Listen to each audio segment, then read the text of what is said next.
We're here with Coach Kathryn New. So tell us about yourself. Sorry, it's just funny when you say Coach Kathryn New because only in like a few more months it won't even be Coach Kathryn New. It'll be maybe Coach Kathryn Hosh. I'm wondering how I'm going to do that because everything I have embroidered says Coach New, so now I have to change all that. But it'll be New Hosh. Yeah, well, I don't think I'm going to hyphenate it, but yeah, it's one of those the perks of getting married. Is all the name changing you have to do? Yeah. I definitely am looking forward to that. Yo. So yeah, this is exciting. I'm happy to do this with you guys. Cool. Did you already ask a question? Because I think I already forgot what it was. We haven't asked anything. So how did you get started? So again, there's a reason you got into coaching. What is it about coaching that appealed to you and got you involved in it? Well, golf in particular has been something that's been throughout my life. My uncle plays it. My dad plays it. My brother and I were actually literally on the same college golf team together when I was a freshman. I went to a community college. So, I mean, it's just kind of ingrained in my genetics, golf. But as a junior in college, I went to Cal State Fullerton, played here. This is my alumni for 2 years, and then kind of walked into the assistant work my way up, I guess you could say. Oh, Whit's ready to go. I was trying to say, I'm still trying to set up the Facebook. Okay. Well, join us right now. Well, let me take care of this then. I've got some questions for you. Yeah, I mean, I can always ad-lib on that too. I mean, it's kind of funny because in life, I feel like you think, when you graduate high school, you're supposed to have everything planned out and, what are you going to do? But in reality, that never happens. And that's the same thing for me, too. I mean, I didn't know exactly I was going to be a golf coach. I thought I was going to do dermatology. I thought I was going to be a doctor. And actually what happened was as I was going through the process of getting recruited by Cal State Fullerton, I talked to the chairman of the biology department, and he said, there's practically no way you can be an athlete and major in biology, just because of the labs and stuff. So it was actually just because I thought it would be more I guess easier to major in kinesiology, and then I ended up really loving it. And so as I was approaching my senior year, almost graduating actually, I knew the assistant coaching position was offered, and as well as the graduate program, getting into the kinesiology graduate program. So I was a grad assistant for 2 years is what I actually did. So you did your undergrad at Cal State Fullerton too? Yeah. So I've done a lot of things at Fullerton. Yeah. I don't blame you. It's a good school. So as far as your undergrad versus your grad education, what differences did you see from how involved you were in undergrad and how involved you were in the grad program? There's a big difference because when you're an athlete, grad school and getting your bachelor's degree are like two separate animals in my opinion, because you have less classes as a grad student, but you are doing more research and you're applying it more. And as a student athlete, it went by like a blur. You're going to class. You have 5 classes that you're taking every semester. You're going to practice. You're going to class, and yeah, you're retaining some information, but you're forgetting a lot as well. And so it really wasn't until I went to grad school when I really started to truly learn about my major, and in particular, obviously, I emphasized in biomechanics. And so I am so happy I decided to pursue my master's degree, because otherwise I don't think I really would have had a true education in kinesiology. That's just my opinion, because I was an athlete. It's so much going on. Have any of the courses that you've taken, or which ones have influenced your coaching? Like any of your courses like influence your coaching at all, or? They all come in handy. I mean, we get from nutrition to exercise physiology to a lot of the biomechanical classes, but in particular, probably the one that would stand out to me the most that has come out would be maybe some of the biomechanical a lot of the classes that Dr. Lynn taught.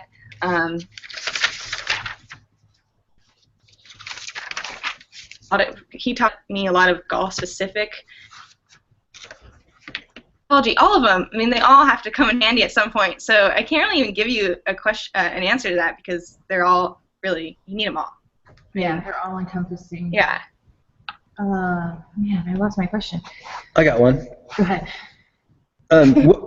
What people have influenced your coaching style or your coaching philosophy, and what is your coaching philosophy? That's a great question, and it's something that we talk about a lot. And as I had mentioned before, it was just last year when we had everybody on our team, including the coaches, kind of write out their mission statement. And I think that's really important, because you need to know, why you're doing something. Otherwise, if you don't know why you're doing something, you're going to get burnt out really quickly. And obviously, we have goals throughout the year as well. But the thing about having goals, and I'm not against having goals, because I think we do goals all the time, but it's very common for people to make goals in the beginning of the year. But the thing about it is by the time you get like 6 months, 3 months into the year, you already forgot what your goals were. So for me, I kind of wanted to have that one word that stood out to me, which is kind of, I would say, a goal, but it's also like my coaching philosophy. And that word for me for this year is serve. I just feel like for me, I'm big on just trying to do whatever I can to make the athlete successful. My coaching philosophy is really about connecting well with my athletes. As you know, I'm kind of a younger coach. I'm 25 years old, and I feel like I can kind of use that to my advantage to be able to find that connection and be able to kind of create that safe environment for the student athlete, that they can come to me about anything and not feel like they're being judged or criticized or anything like that. So that's like kind of what my I guess that's just my something that I really take control over. I really like to just be able to help my athlete feel comfortable. I also am a huge believer in setting examples. They're not gonna follow what you say unless you're doing it. I can't just say you got to eat healthy. I better be eating healthy too. Or there's been times where I'll even run bleachers with them or what have you. I just feel like I like to be down there in the front lines with them, working hard, so that they can kind of get an idea of I'm not just someone that just tells them what to do, but I'll do it as well. So how big is your team? How big is your team? Yeah, it fluctuates, but typically speaking, it's around 8. At the biggest, I think we've had 12 or 13, but we like to keep it around 8.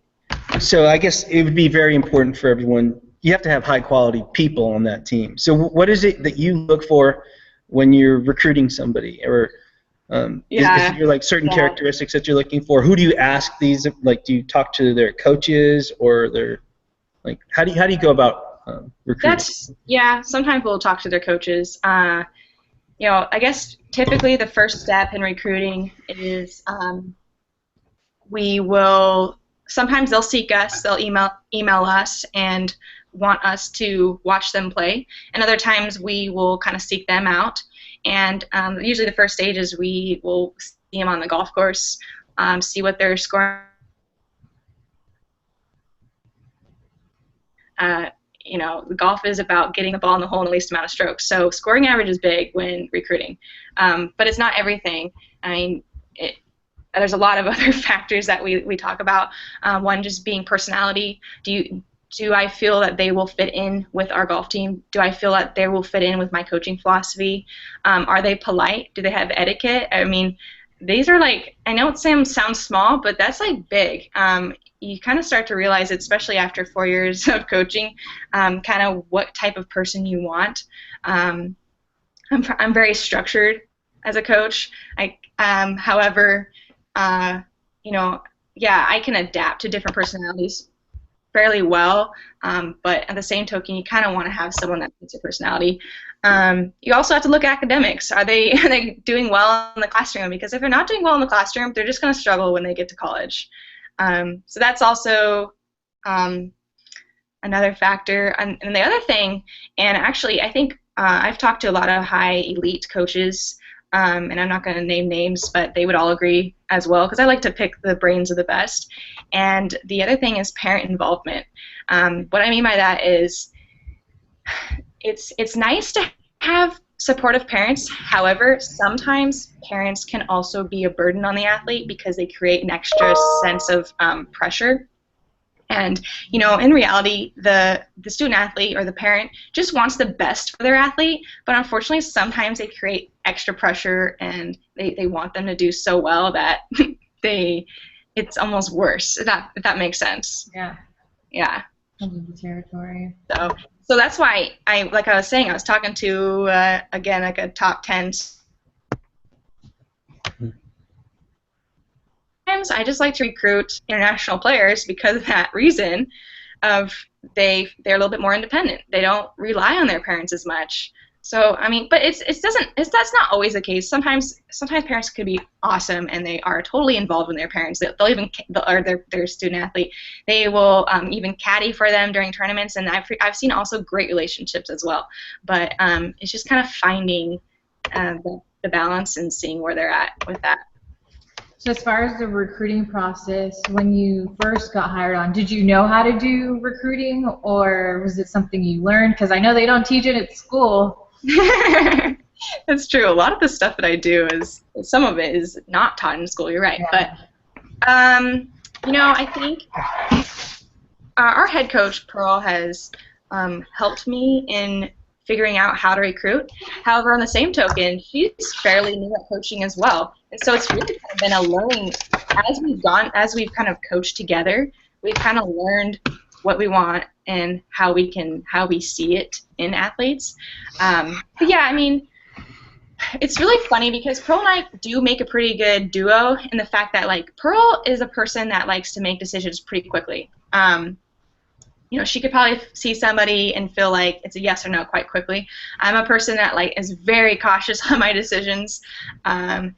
You know, I like to analyze it for a while. Is this going to be a good person? I look at other players and I kind of compare the pros and cons. And it's not an easy process because, yeah, they do have, like, what they call a 48-hour visit to come to campus, but that's not that long. I mean, you don't really get to know the athlete until they're on the team, and that's what you're really kind of taking a leap of hope or faith in picking an athlete at the end of the day.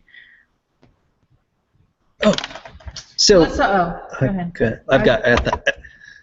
So how do your interactions with your players differ? Because everyone's different. Like, you're going to relate to someone, and I may relate to them differently. So how do you go about learning how to work with an athlete? Because someone might want your guidance on certain holes or certain shots, and someone will just be like, you know what, I need you to stay away from me while I'm taking the shot.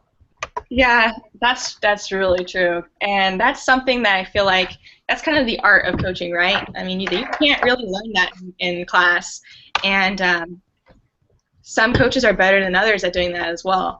And it's really about adapting. I feel like right now I have a team that all have similar personalities. However, it was only about 2 years ago when we had several athletes that were completely different in personalities. I would go up to one player on the golf course, and she would want to know the exact yardage. She wanted to know, like, exact numbers, what I felt the wind was doing, what the slope was doing,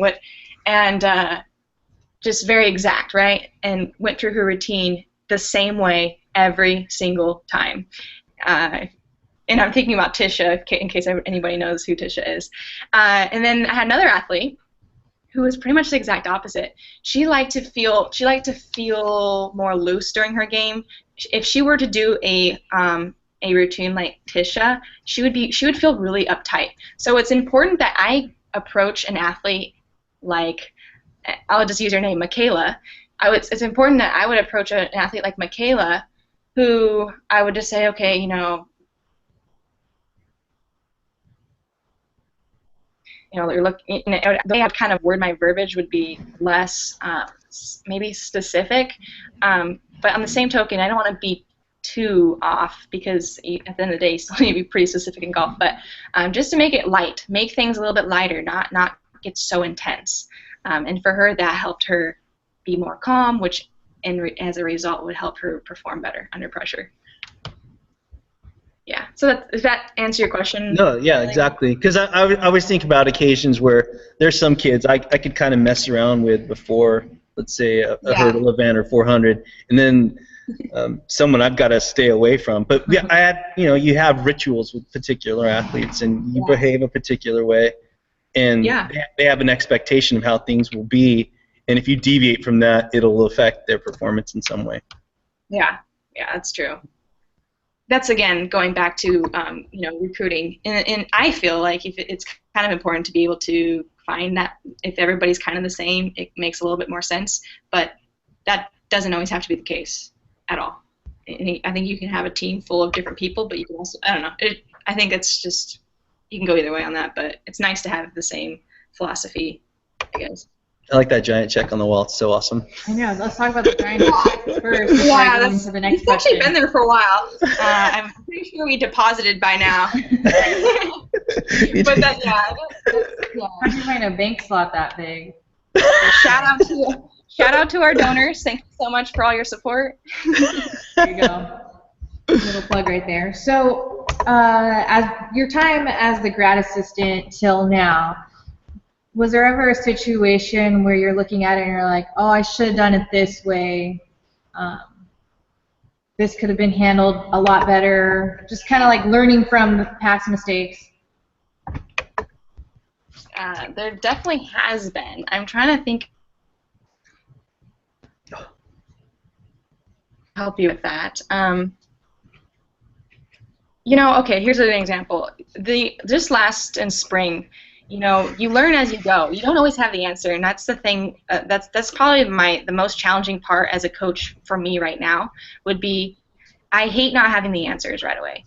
When an athlete comes to me and asks me a question and I don't know it, I usually will say, I don't try to make it up. I honestly will just tell them, I don't know the answer to that question, but I'll get back to you. Or if I completely think I don't know it, I'll just direct them in the right way. But one of the things that happened this spring was we played bad in one of our tournaments, and I felt like as coaching staff we could have done a better job of handling it. And looking back, you kind of realize, maybe we should have just done it. Maybe we should have been able to just, when you play bad, instead of trying to attack it and go, what do we do wrong? Sometimes it's better just to not say anything at all, let a day or two go by, and then revisit what we did wrong, as opposed to right after the tournament, we played bad, let's talk about it right now, let's hash it all up. Sometimes I feel like it's better because emotions are crazy, and I don't want to act on emotion. So I think one of the things I've learned just last year was just taking a step back, wait a little bit, gather up all my notes, which is typically kind of what I normally do anyways, but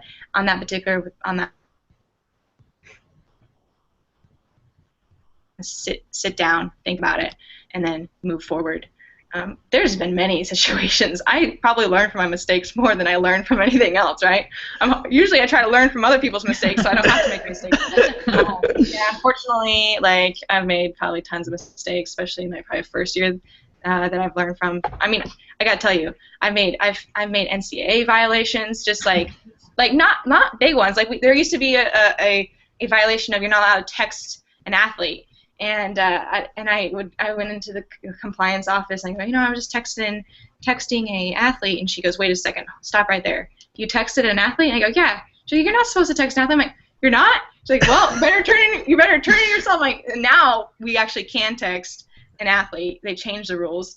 They're making it a little bit easier for coaches not to make so many mistakes, I guess. But I made a lot of mistakes with a lot of things. So, but luckily I've learned from them, and actually, surprisingly, I'm not making as many, so that's good.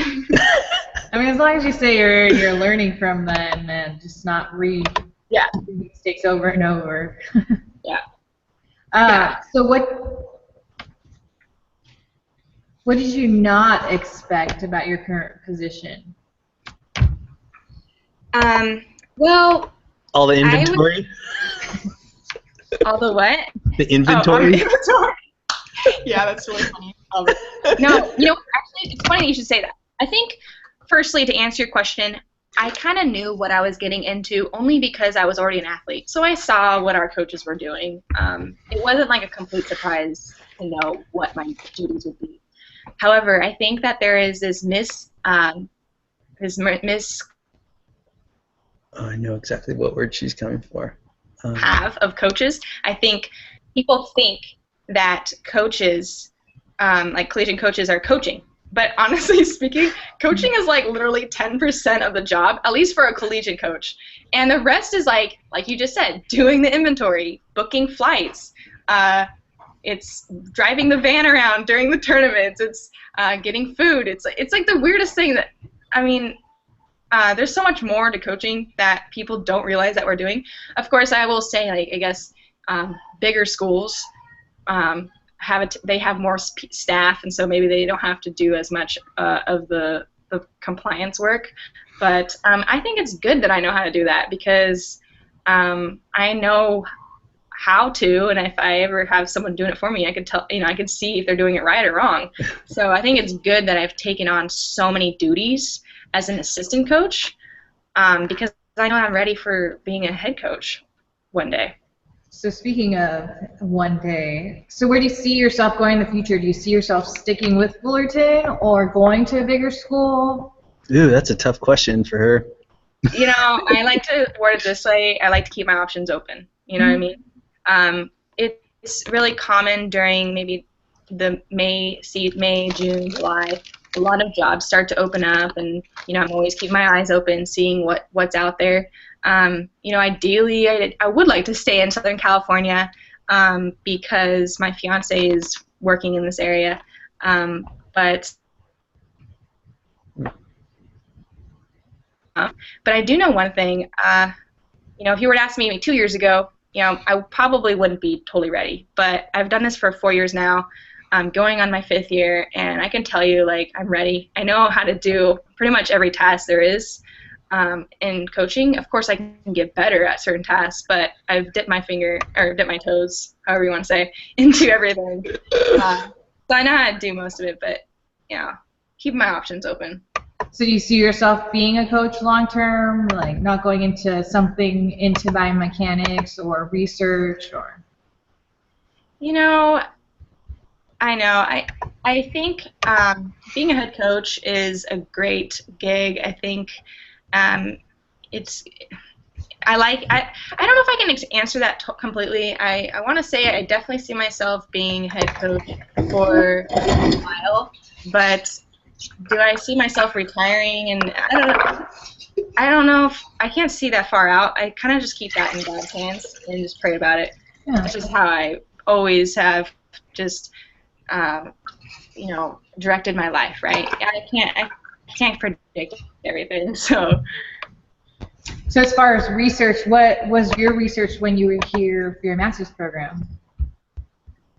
Yeah, that's good. So as you know, Whitney, we have a biomechanics lab, and it's really geared towards the golf research. We're lucky enough to actually some of our donors from our golf program donated money to the lab, and with that, the athletes from our golf team are able to use the lab, which is really neat. And so with that, I did a lot of research looking at the difference between males and females, and I only looked at elite golfers, and by definition, elite was someone that was, I believe, lower than a 3 handicap. And which is really easy for me to recruit subjects because as a coach I have access to all the collegiate players, whether it's from Cal State Fullerton or nearby colleges, and I also even tested some professional athletes, and we just looked at the difference between males and females and looked at kind of their kinematics. Familiar with your terminology, but in the golf lingo, it's becoming more of a common topic, and just understanding how women use their bodies to maximize their distance and accuracy versus males. And I have to say, there was quite a difference. but there really is no golden standard. So, I mean, the thing about using the biomechanics lab is I can test somebody in there, like one of our athletes, and get the numbers, and they might come to me and go, well, is this good? And to be honest, I really can't tell them. I mean, I kind of can, but I can't totally tell them, yes, these are the numbers you want, because everybody's so much different. So it's all kind of relevant on that person. So if I can test them, they can go to their swing coach and they're working on something, and then we can retest them and see how it's changing. Or in the best situation, sometimes I like to test them when they're playing really well, because now I know what they're doing. And then maybe when their game starts to head south a little bit, we retest them and see what's the difference, what are they doing differently, why are they hitting it that way. And through the biomechanics lab, because it's so precise and I can see exactly what they're doing throughout their whole body, I can see what they're doing a little bit different. And so I have found it very useful. However, it takes a long time to set the athlete up, put all the markers on, run the data, and in some cases it can take sometimes days just to figure out, or just to get the process going. So it's not the most practical sometimes. So using that lab or access to that lab, are there particular things that you can provide at Cal State Fullerton that other people maybe in your league cannot? You cut out a little bit there, but I think I got the gist of your question. Yeah, I don't believe that there's many biomechanics lab in general in Southern California. There's a few out there. They're starting to pop up a little bit throughout the nation, but in general, firstly, I don't a lab, and I definitely don't think their coaches know how to operate it. I mean, not trying to speak. I don't need to speak highly of myself. I went to school for it, but it's kind of rare when you have your own golf coach knowing how to operate the system and being able to be hands-on. Because if you think about it, it's per NCAA rules, golf programs are only allowed to have 2 coaches and 1 volunteer coach. So you can't really have another staff member start, giving advice with the biomechanics lab. It would be really tricky to do that, even if they did have a lab at the school. So. All right. How about this? How about what's your favorite part of your job? What is it that gets you up in the morning like, I can't wait to get to work today. I love what I'm doing. I love my job. Honestly, I mean, to be honest, being a coach, I feel like it's easy, because it's not like I don't have any. It's not a stressful job. I get up because I go out and I have the connection with my athletes. The energy that I have and they have will feed off of each other, and very rarely do I come to practice tired, because when I see everybody, I get excited. I have to say, I feel like I enjoy coming to practice more as a coach than I did as an athlete. And I think that's it. I think that's what gets me going in the morning, is having the interactions with the players. Yeah, it's fun for me. I just really enjoy it, and I love seeing people get better. Obviously, I like to win. So, I mean, it's nothing better than seeing your work finally pay off. And it's really hard, and it's one thing that I feel just when you're working hard and you're not seeing it pay off right away, it's hard to stay patient. But that's the beauty of golf, and that's what makes, I think, some athletes better than others, is the patience. So what's your typical work day look like?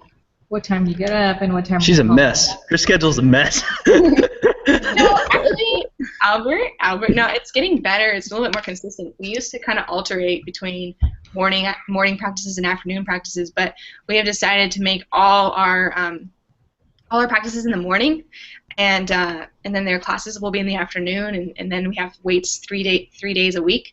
But I like having practice in the morning, because it's the first thing you do. You're fresh, you're ready to go, and we have pretty much their full attention. They're not tired by the end of the day. So yeah, it's nice to be able to get that first initial full attention, I guess you could say. But that would be it. Is usually 7 o'clock, 8 o'clock, and we'll start practice, and we're only really allowed to work 20 hours a week. So we have to divide it up evenly, and so there's a lot of, we're not allowed to work with them all day long. So yeah, you can divide it into pretty easily. It's not too hard. So, other than your typical day at work, what do you do for fun? What do you do outside of work? Well, lately I haven't been doing too much wedding now. So that's like whenever I have free time, I'm just kind of working on that. And like looking back, I kind of think like, I know like a lot of friends who just decided to just go to the courthouse and get married, and I'm looking at that and I'm thinking, that's really not that bad of an idea because you're all the money. You're not the only one to tell me that. And I'm really starting to reconsider everything. Yeah, all the money and all the time that has taken into the planning a wedding is like kind of ridiculous. I mean, the truth of the matter is my parents wanted a wedding. They didn't want me to do that, but whatever. I mean, it'll be good in the end, but still, I just feel like it's sure a lot of time taken away from what could be used being more productive at something else. Duly noted. I mean, really, you're not the only person to say, like, going through this whole wedding process, I kind of wished, like, just did something in the courthouse instead. Yeah. Yeah. Well, you know somebody who's an ordained minister. If you really wanted to. Yeah, that's right. I know. I'm still looking for an ordained minister, actually. But anyways. All right. So what sort of expectations should an athlete have of you? So you wake up in the morning and you're going to provide particular things. So you demand things from your athletes. What should your athletes demand of you as a coach? That's good. Yeah, that's great. I think of course, I have a lot of demands for an athlete, and they should have the same as a coach. I feel like if I was an athlete, I would want my coach to just, I know that they're there. You can physically and mentally. I feel like having a coach present and being able to, this is probably maybe one of my weaknesses too, is I always have my phone on. I have my door open, my phone's on. It's like an open door policy. They can talk to me whenever they want, which in some ways can get a little bit extreme because it'll be like midnight, and I have a tendency to answer my phone at late times of the night. So maybe I'm a little bit extreme on that, but I do like a coach that's able to be approachable, someone that's just accountable. And I just like to do, like, don't just say it, do it kind of thing. Lead by example. I just like coaches that always just been able to lead by example and not just say something, but do it too. I just feel like that's important. So is there anything in particular that you do to become a better coach every day? Yeah, I mean, I read. I think reading, getting around other coaches and reading and picking the brains of the best. I'm always reading like self-improving, self-development books, coaching books. I talk to other coaches. What books are you reading? What have you found helpful? You constantly have to do that because the minute you decide to rely on your past, your history, and what you used to know or whatever, is the minute you are going backwards, right? Like you can't just rely on what you used to know because the technology and everything's changing all the time, so you better be up on it. So it's really important to make sure you're constantly developing and learning as a coach. It never stops. It'll never stop. So if you don't like learning, then you better not be a coach. Yeah. So what's your #1 book that you suggest that everybody should read as far as self-help books? Okay, I like The Mentor Leader, which was I read that one earlier this spring. It was by Tony Dungy, former Colts football coach. Colts in Tampa Bay. Okay, yeah. Yep. He just has a good philosophy about coaching in general. So that would be more of a coaching book. I've read There's some John Maxwell books. I don't know if you're very familiar with that, but he's big on leadership. He's a leadership guy. I like learning about leading others. Occasionally, I do read even golf mechanical books. So this is more like gauged towards different coaching, coaching philosophies in the mechanical world. So understanding, you're probably not going to understand this maybe, but like this stack and tilt swing versus the Ledbetter swing versus different teaching pros that are teaching out there that have books. Just because not every athlete's going to be swinging the same way, so you better understand how their philosophy is. And by the way, just a side note on this in regards to being a coach, I'm not a big fan. I don't always give technical advice unless the athlete asks for it. I think most of our athletes have their own swing coach, and so therefore, if I get in the way of trying to manipulate their golf swing, they might get confused because their coach might have said one thing and I'm saying another thing. So it's better not to really get involved in that unless they want me to look out for a certain thing. But going back to the books, I like to read up on what's the trend, what other coaches are doing. And then lastly, I also listen to a lot of podcasts. I hope you listen to this one. This is the best podcast if you want to listen to one because you get a variety of a lot of different sports and techniques. And, this is my favorite one. Great. So as far as reading up on books and all that, what are your thoughts on all the different golf technology? Are you using any of it out there? I only know about it because my dad is always buying like different golf technologies. We were just talking about this yesterday. Well, it is true. The technology is just constantly advancing. In fact, they're hitting it just so much further nowadays. The courses actually have to be longer than they used to be because people are hitting it so much further now. But is that because of the technology out there now? Yeah, it's funny. You know what's really interesting, though? I read an article not too long ago, but with all the technological advances in golf, the scoring average actually hasn't dropped that much. I don't really know. There probably could be a lot of different reasons as to why that is. Maybe it's because, you hit it further, but the courses are getting longer. So, I don't know. It could be it just balances out. But in regards to technology, typically speaking, our athletes are well equipped with clubs. We get wholesale discounts on all their equipment they can purchase through any vendor. And it makes a difference to have and not just like getting the newest club, but you actually in golf you actually get tested for it. They can tell you what type of shaft you need for your different types of swing speed, how you hit on it. There's just so many variables. A lot of it actually we can determine that in excuse me, I think I have someone at the door, but we can determine that in the lab.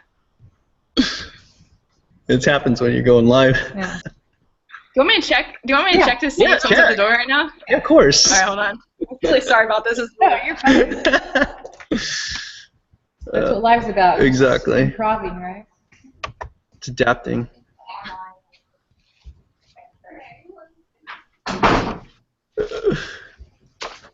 Okay, so I do have someone waiting for me out there, but we can wrap it up. Yeah. Well, yeah. So we'll leave with our last question that we always ask. Great. What's your piece of advice that you have for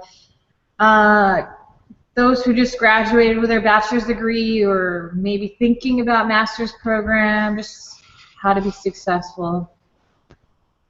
Well, okay, so at the end of the day, I feel like sometimes, you got your education, you're graduating, whether it's your bachelor's or your master's degree, and in most cases, I think, and this is something that I can relate to, and I think a lot of people can relate to as well, Sometimes we don't think we're ready. Like, I don't know if I'm ready. I don't think I know enough in this field. You know, will I be a good coach, or whatever field you're going into? You might not think you're well equipped, but you have to trust that you've done the work and you know how to do it. And to be honest, you're probably better than most of the candidates out there. So firstly, just have confidence in yourself. And the other thing is at the end of the day, like I said, it's you know, as much as you want to learn about any subject you want, it's not what you know, it's who you know. So make sure that you stay connected, you're networking, you're going on your way just to mingle with people, because you never know who you're going to run into. And to be honest, that's a lot of times how you get the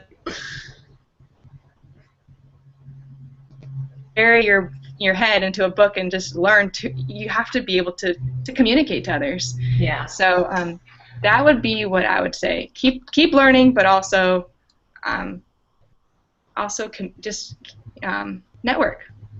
Get out there, and you never know who you're going to run into. Good. I like it. Yeah, we talk about that all the time. Yeah, I think that's about. Thanks for being on. Yeah. Thank you so much. I'm really sorry that I have to go now, but I'll talk to you later. Sounds good. Thank you so much for. Yeah, I'm really happy I was able to be on this program. It's been a while. We've been talking about it for a while. Finally happened. All right, cool. Make sure you share that link with everybody. Hey, and also for all the viewers, don't forget to follow us on our Twitter, Instagram, and Facebook, Titans W Golf. Cool. There you go. Good talking to you. All right. We'll see you. Okay, bye.